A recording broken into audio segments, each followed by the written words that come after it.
Hello students, in the previous class we discussed about the prismatic compass, right? We discussed about the prismatic compass. So prismatic compass will be in a circular metal box. At the center it have some pivot needle. Over this we have a needle to show the north and south direction. Over it we have a aluminum ring, right? So this aluminum ring will have the all kind of bearings, that is angles, okay, but it is in a reverse direction. We can't see directly through our eye, but it is in a reversible manner, okay. So now while taking the reading we have to use a prism. Near to eye vein. Whenever you are sighting the object from eye vein, right? So this eye vein will have oppositely another vein called objective vein. Another vein is called objective vein. Okay. So from eye vein you have to going to keep your eye here, right? Through this you are going to sight the object, and you have to read the bearing or angle through by using the prism. Okay, so this with help of the prism you can see directly what is the reading over the compass. Okay, so this is the thing we saw how we have to work, right? Now while using this prismatic compass, right, so you can use your hand if you are a very experienced person, right? So you can make the instrument you can make the instrument level by using your hand, and you can sight any object, right? So then we can note on the reading, right? Now if it is not possible for you, right, the next alternative is you have to use a tripod. This tripod top will have the ball and socket joint, right? So with the help of that joint you can make it level perfectly. Make it level means you have to bring this needle into freely floating, right? It is not in level now. So the plate, instead of like this, it may be like this, right? It may be like this. Due to this cannot move freely and you will get error values, right? So now before going to use this instrument in the field, we are going to do some kind of adjustments. Here we are having the two types of adjustment, right? The first one is the station or temporary adjustment, and second one is the permanent adjustment, right? So what is mean by station or temporary adjustment, right? So if you are taking a readings in the field, and I have 2 points here, A and B. This is the tripod. Over this I place the compass. Now if I am setting this instrument over a particular point A, okay, point A will be marked on the surface, marked on the flat, right, on the earth, right? So you have to keep a arrow. Or you can use any peg. Okay. Now to make it sit over exactly over this point, we have to do the adjustment called centering. Okay. Centering is the process to keep instrument exactly over the point. We have to keep the instrument exactly over the point. That is called centering. Then coming to the second one, leveling. Leveling means to keep your needle, right? The needle which is having the even aluminum or ring also in a level position. That is called leveling. Then focusing the prism, right? So you have to adjust your prism so that you can see your readings as well as the objective also. Then another thing, every time we will do the observe the bearing, reading of the bearing. So these are called temporary or station adjustments. Why it is called temporary means you have to do it for each and every time. You have to do it for each and every time when you are changing your station from one point to another point. Every time you have to do. But coming to the second adjustment, that is called permanent adjustments. That is called permanent adjustment. Okay. These permanent adjustments you have to do whenever you observe a error. Whenever you are observing a error in the instrument, that time you can do the adjustment. That is it kind of repair. Okay. If you are using anything, it will get repair, no? So you have to correct it. Okay. So that type of adjustments are called permanent adjustments. Right. So here for the permanent adjustment of vanes. Sometimes your eye vane and objective vane may not be in a straight line. Okay. Instead of that, it may tilt, or in a vertical position also it may have some tilts. Okay. So during that time you have to make some arrangements, otherwise you have to remove that vane and replace it with the new one. And second thing is adjustment of the needle. Right. Your needle may not be in a flat position. It may bend due to some other things. It may bend, and bringing that into level or flat needle, we have to do some adjustment. Then coming to the adjustment of pivot point. Pivot point means wherever you are going to keep in this, if this is the bottom of the compass now, so you have a pivot like this. Over this we placed our aluminum ring as well as the needle. Okay. Sometimes it may get, it may not have sharp edge. Right. If it is not having any sharp edge now, so your this thing needle cannot move freely. That time we have to make it sharpen. That is called for adjustment of pivot. Sorry. That is called adjustment of pivot point. So these are the three important adjustments, permanent adjustment. Now see one by one. The first thing is centering, right? Centering is the process of keeping the instrument exactly over the station. Wherever we have marked the station, you have to keep it there, right? If I am having a tripod like this, I have kept the instrument, I fixed everything. Now on the ground, I have a point here. That is called point A. Okay. Now if I am taking the center of instrument, it should be laid over exactly over the point. But here it is not there. What you have to do? We have to bring this instrument to exactly over this point A. Okay. To do this, the first step, we have to adjust this tripod legs. We have to adjust the tripod legs. With your eye, you can able to judge that the tripod is having the center point over the A. Center point at A. Otherwise, what you have to do now? You can take a small pebble. You can take a small pebble and you have to keep it near to the center of the tripod. And if you drop that pebble from center of the tripod, it has to fall exactly over point A. It has to fall exactly on point A. Then it is centered perfectly. If that stone is fall like this side or that side or any other side, you have to move the tripod again. You have to place it perfectly. Like that, we are going to do the centering, right? The centering is invariably done by adjusting the legs of the tripod. We have to adjust the tripod legs. Then the compass should be centered over the station where bearing is to be taken by dropping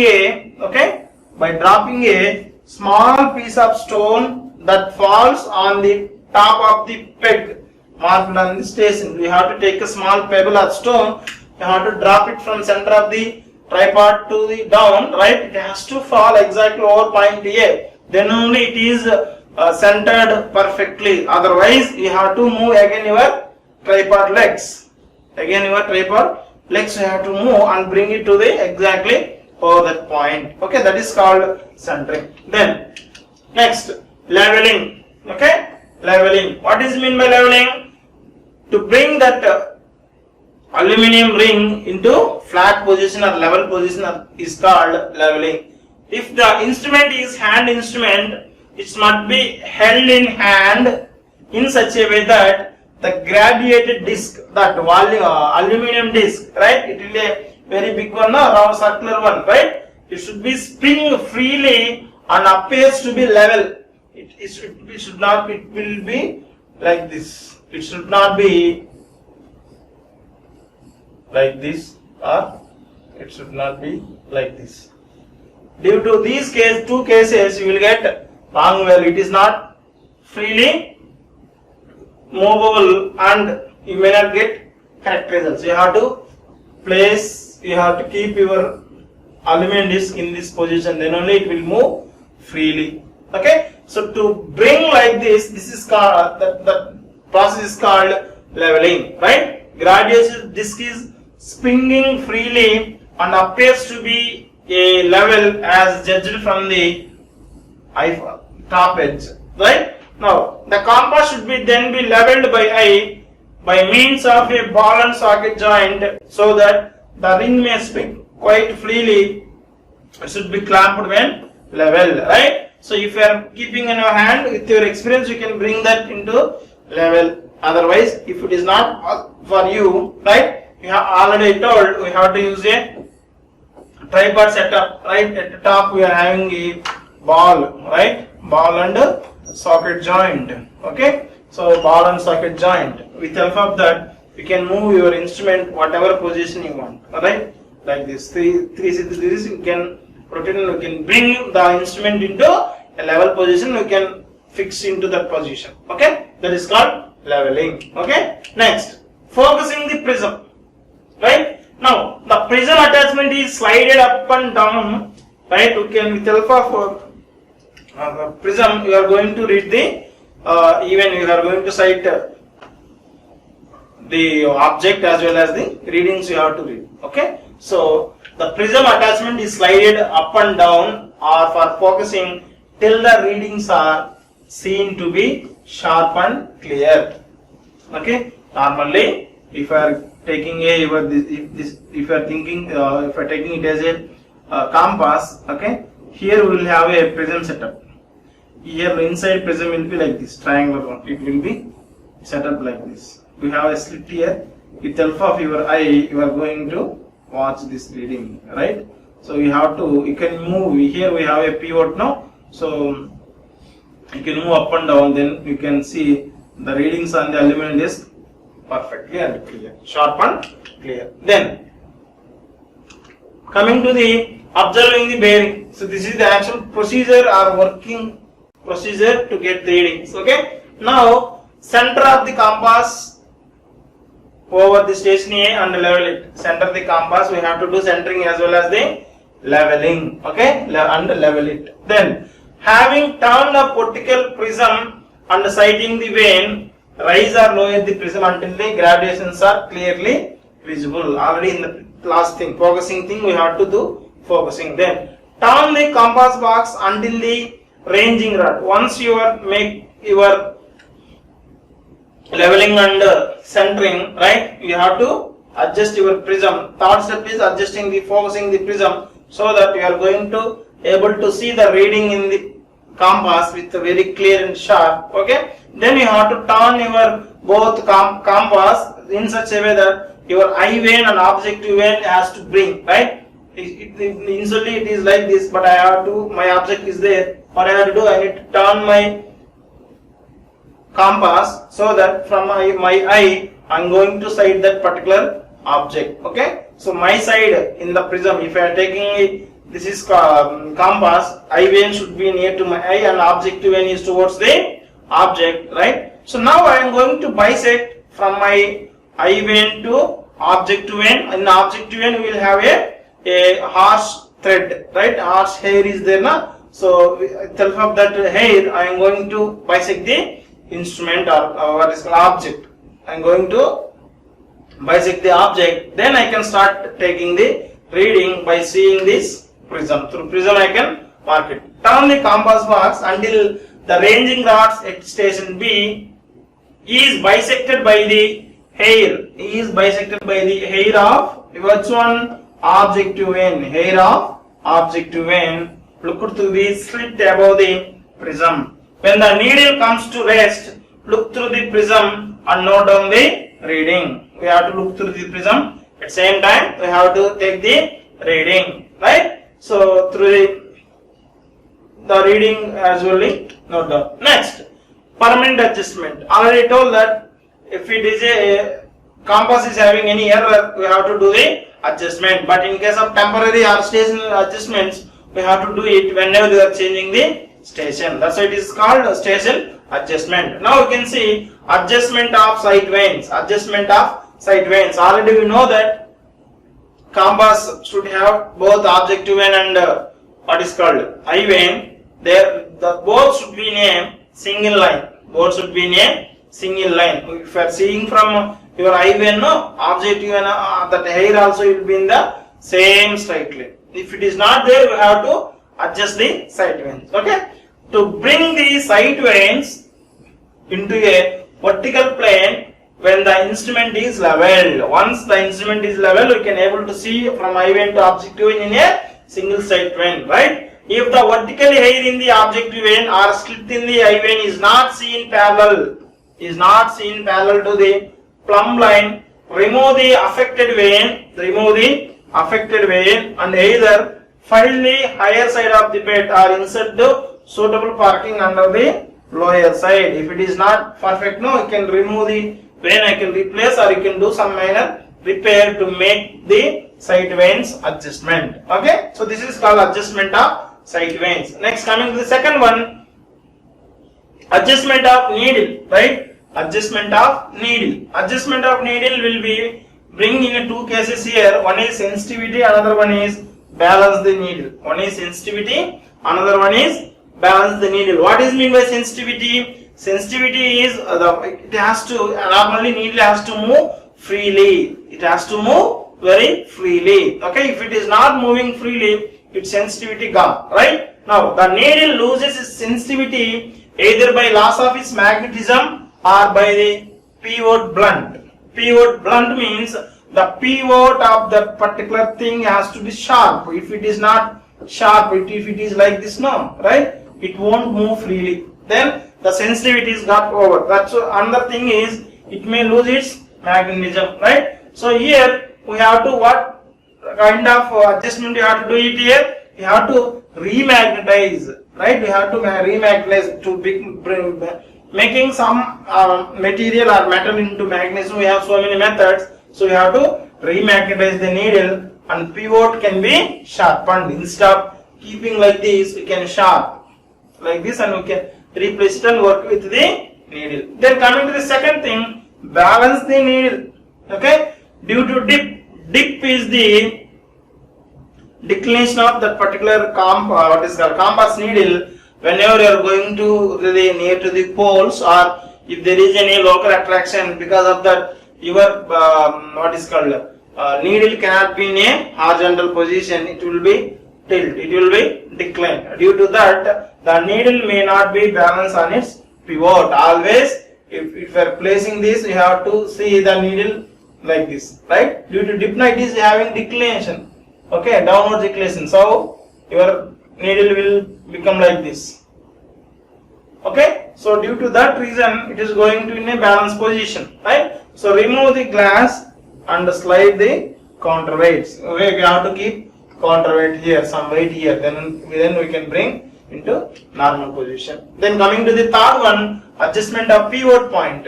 To bring the pivot point exactly in the center of the graduated circle. Sometimes your pivot point, already told that the pivot point should be there at the center of this particular circular box. If it is not there, you have to bring into the center, exactly at center. Bringing the north end of the needle against the north 0 mark or graduated circle.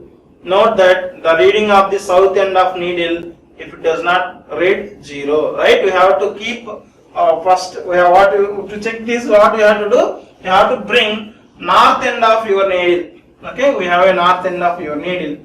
to bring it on over to the north zero mark of the graduated circle. Note that again the reading on the south end of the needle also, if does not read 0, okay, both sides you have to get the 0, but if you are not getting 0, so that we can come to conclude that it is not in the exact position. Correct the error by bending the pivot pin slightly in a direction at right angles to the line between north and the south zero. So you have to bend the needle, right? Now next topic, these are called adjustment, both temporary and permanent adjustments, okay? Next topic we are having the magnetic compass, right? So regarding magnetic compass we have some problems, right? We are going to face real problems. Those topics we will discuss now, right? So compass magnetic, okay, magnetic compass, it gives directly the magnetic bearings, that I know, okay, we know that it will give the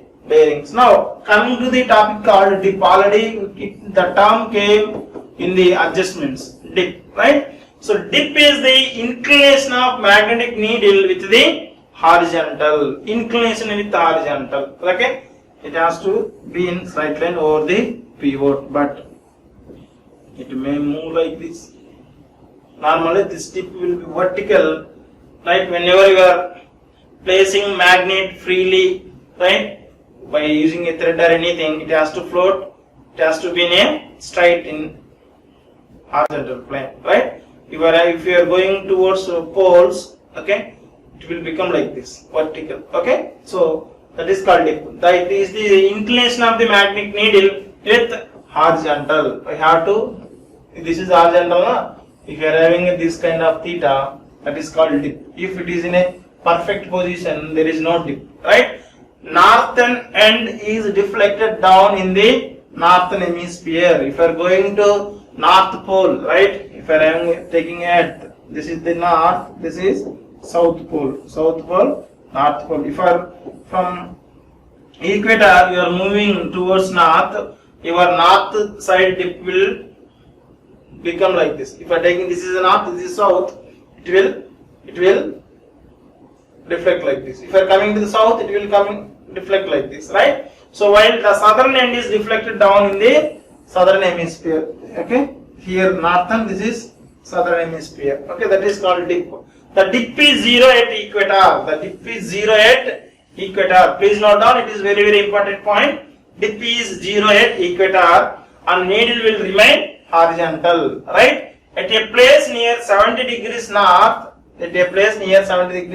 latitude and 96 west latitude, dip will be 90 degrees. Dip will be 90 degrees. That means instead of keeping position like this, your magnet will become like this, right? Completely 90 degrees it is going to turn. The area is called north magnetic pole, right? Already told that if you are moving towards now south pole and north pole, it will become 90 degrees. It will become, and even south also it will become 90. North also it is becoming like 90. Only at equator you can get the 0 degrees. There is no dip at equator, right? So now, similarly near south magnet pole, the dip is 90 degrees.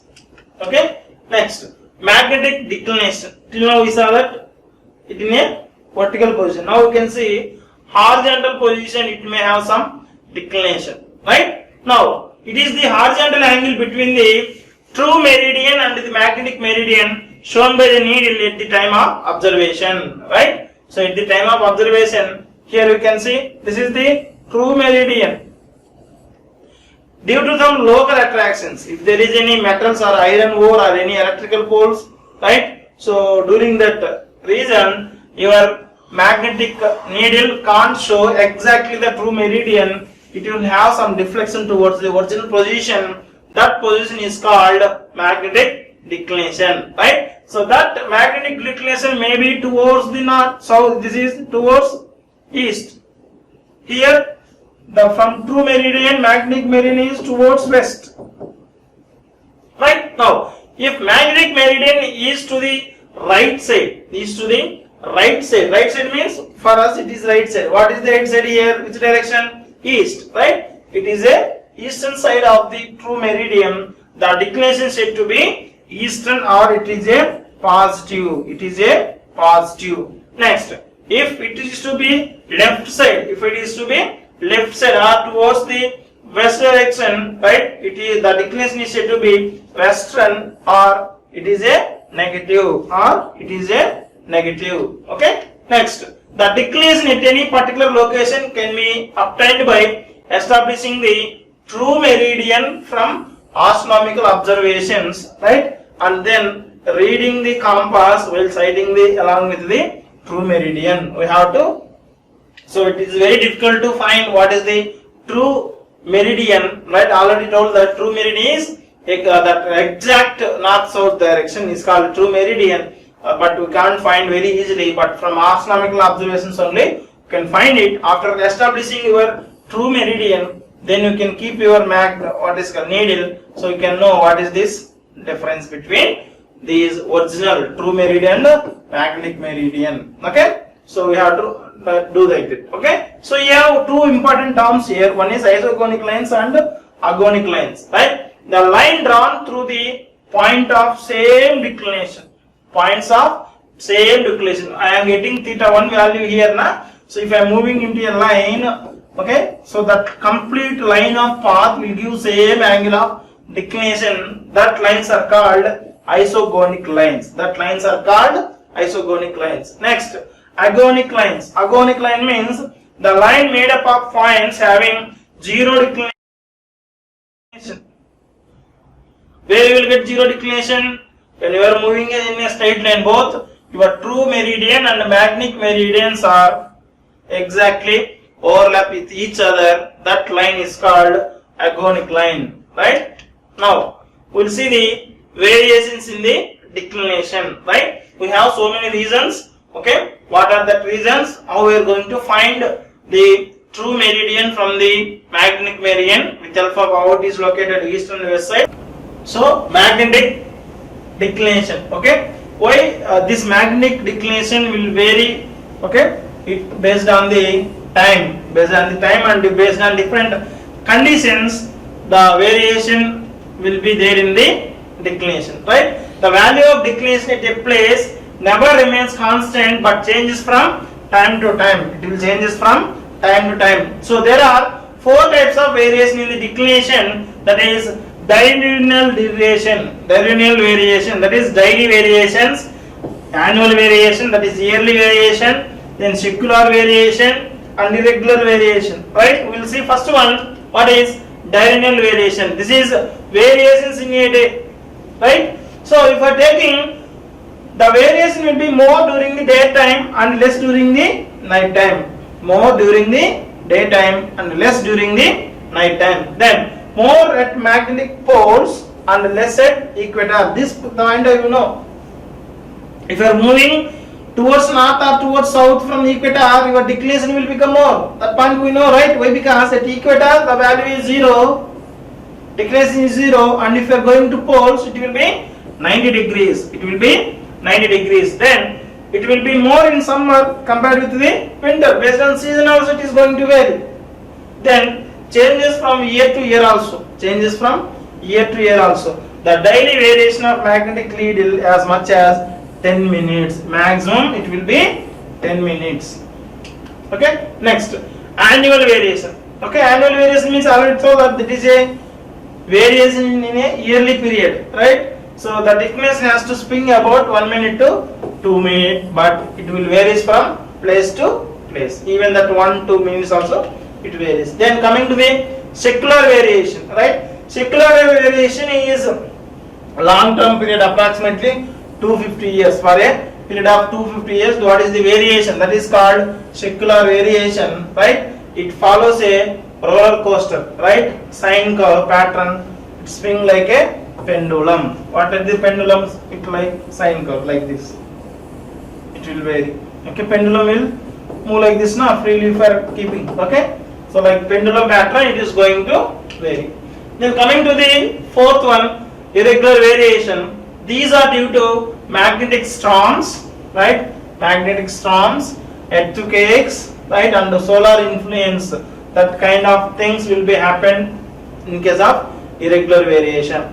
this may occur at any time, cannot be predicted. It cannot be predicted like annual and diurnal variations. Then coming to the calculation of true bearing. Okay, if you know the declination, how you are going to calculate the true bearing? The true bearing of a line is equals to magnetic bearing of the line, magnetic bearing of the line plus or minus declination, plus or minus declination. Here, when you are going to use plus sign, when you are going to use the minus sign, we already know that if the magnetic meridian is towards east, if it is towards east, right, this is called positive.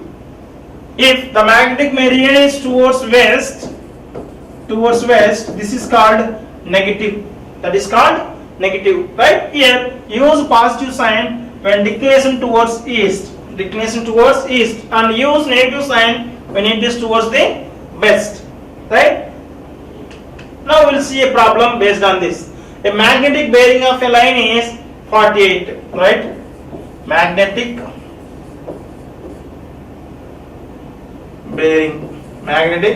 bearing is equals to 48 degrees 24 minutes, right? Now calculate the true bearing of the magnetic inclination is 5 degrees 38 minutes towards east, right? It is 5 degrees 38 minutes towards east. That's why it is called positive declination. Then in the formula, true bearing is equals to, right, true bearing is equals to magnetic bearing plus, use the plus sign, and what is the declination? If he given west, now you have to take minus sign here. Okay, now by doing this we will get 48 degrees 24 minutes plus 5 degrees 38 minutes. If we are adding these two, we will get a value of 54 degrees 2 minutes. 54 degrees 2 minutes, you will get the answer. Okay, so like this you have to find out what is the true meridian from the magnetic bearing as well as the declination.